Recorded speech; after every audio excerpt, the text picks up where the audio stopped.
Hi guys, this is the first episode in an ongoing series I'd like to do where I just sit and I just drink coffee and I just chat about films.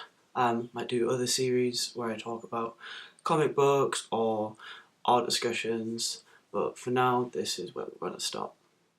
The film I wanted to talk about today is called Stigmata.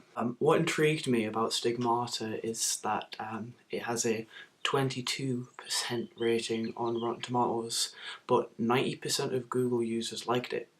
So I was just like, any film which critics hate, I feel like I need to see it. What Stigmata did was kind of like the opposite of what normally would classify like a cult film to do, which is to completely just bomb at the box office and make no money, and then slowly just gain critical acclaim and kind of a fan base. So it's probably been doing the complete reverse of that, because it made more than The Sixth Sense, which is quite an achievement, and it's still kind of shat on, is the term. But I decided to watch it and see what I thought. It was made in 1999, and you can tell. Really good year for film, in my opinion.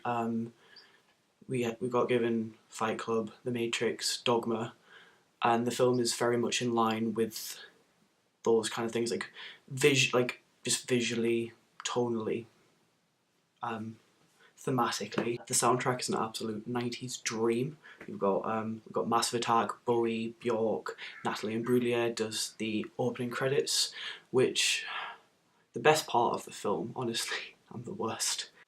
To start off with, stigmata is a term used in Christian mysticism to describe the manifestation of bodily wounds that Christ would have suffered at his crucifixion. So that would have been the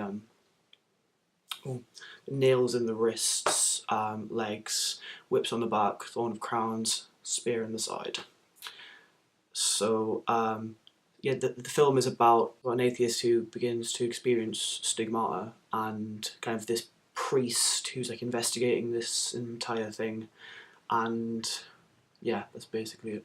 It kind of like, it opens up this idyllic village in southeast Brazil, and it's like this procession of people going to church, and it's like it's bright sunshine. You can see the heat, if that makes sense, and it's just beautiful.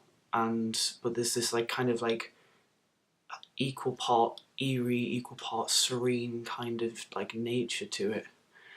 And it's kind of revealed to us when we go into the church that the statue of Mary is it's been crying blood, and we find out that the blood is in fact warm.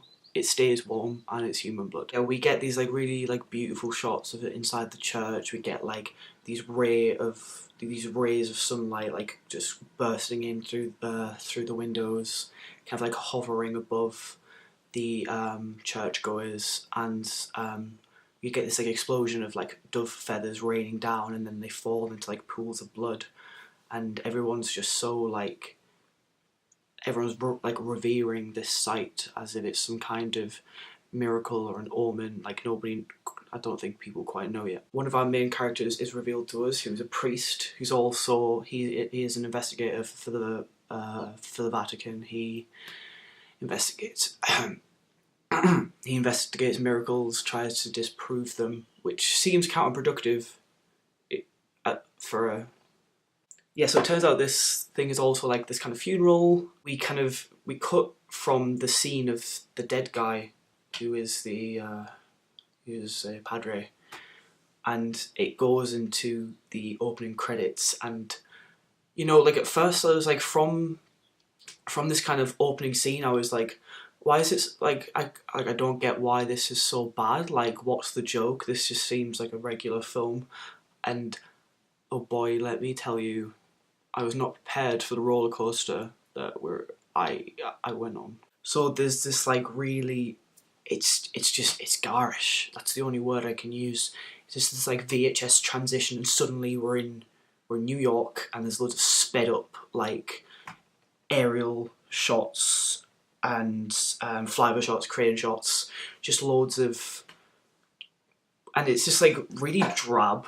it's just like, it's quite desaturated. A Natalie Imbruglia song comes on and it's like rock guitars and you're like, what the fuck's happening? In the credit sequence we get introduced to our protagonist. She's a woman that can only be described as the sixth member of the Spice Girls. She gets established as this like morally kind of, I don't know, like drinking, partying, smoking, you know.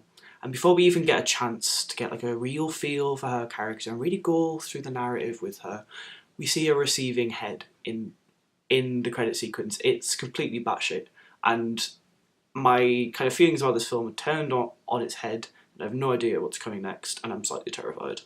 So after all this credit sequence madness just fucks off, we see that she's received a rosary necklace. So she holds it up and she sees Jesus there on the cross, and then she vomits, which that's it. That is the best way to kind of just tell your audience that your character is morally ambiguous, in my opinion. Just Jesus, just sick everywhere. I think it's genius. The film, like, it doesn't have the tone of a horror at all until like the first kind of incident of Stigmata, which isn't like uncommon for like horror films to start off just like, oh, it's fine. But what's kind of weird about it is straight from this kind of like incident where she gets stabbed in the wrists in a bathtub by some unseen force and she nearly drowns. And it's like straight back to like Sex and the City featuring Courtney Love instead of Sarah Jessica Parker. So that's the kind of vibe which is going on. It's all very weird. Like, she's in hospital, just like really unbothered. Like, she's just like asking the wrong questions, really. She Gwen Stefani here just wants to fuck off home and watch Fresh Prince of Bel-Air. I mean, that's all she wants to do. The film does regain the horror tone and keeps it, and that is after a particularly disturbing scene where she's like hallucinating at this woman, and then the woman just yeets a baby onto oncoming traffic. So that's when shit starts to go down, I think. Speaking of oncoming, the next case of the Stigmata takes place on a kind of this subway train which is heading to crash. It's just on a crash course. It's going too fast. It's veering away, you know. So she just starts accosting some nuns of shit. Like, she thinks she's hallucinating them, but in the realm of possibility, they could very well be real people. She just starts flinging away their crosses like, well, I'm fucked anyway, which is, you know what, mood. And then she starts getting like whipped by this unknown force again. It's all very like Passion of the Christ meets that one scene from Men in Black 2. The priest gets footage of this, so wants to pay her a visit because he wants to know what the fuck's going on too. So like he visits her like whatever like hair salon slash nail bar slash tattoo parlor slash like sanitation and hygiene clusterfuck she works at. And she like walks up to him like, hello Mr. Religion Man, would you like a nipple piercing? And then he's just like, no, just a trim, thanks. Literally. And it just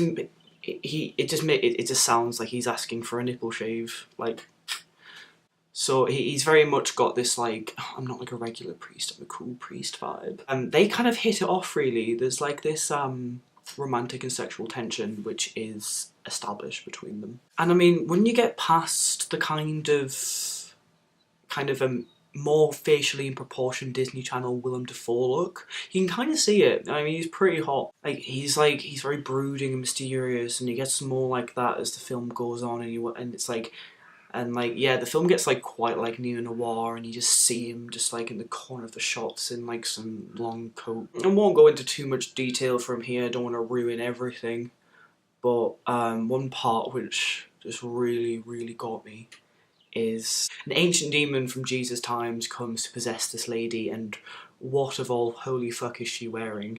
Aqua platform sandals. 3 inches of platform, I may add, at least. You can't write this shit, apart from someone did. So yeah, if you want to see the misadventures of Sporty Spice and Dollar Store Al Pacino, it is on Netflix. I highly enjoyed it, to be honest. I think the critics don't know what's good for them. I mean, I'd still give it like a 6.5 perhaps. I think it's very aesthetically pleasing. I think it's very underrated. Like, I tried to like look up some of the cinematography because you can't screenshot on Netflix, so I couldn't get my favourite shots. But there's nothing really documented on it. People are sleeping on it, really. Even though it's like ridiculous in parts, I think there is a lot of scenes which are kind of just horrifying. I think the mark of a good horror film is that it makes you deeply uncomfortable, and I was deeply uncomfortable in many ways. Yeah, I feel like there was a lot of things I hadn't seen before done in horror. Not quite like I'd seen it and it was very like new and raw, and that's what I love about the genre, like those scenes which really just make you like just hold your own head and think about things. So yeah, I'd check it out.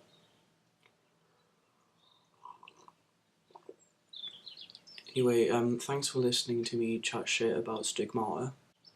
Might do some more videos if people want to see them, or might do it for my own entertainment, I think. So, might see you next time.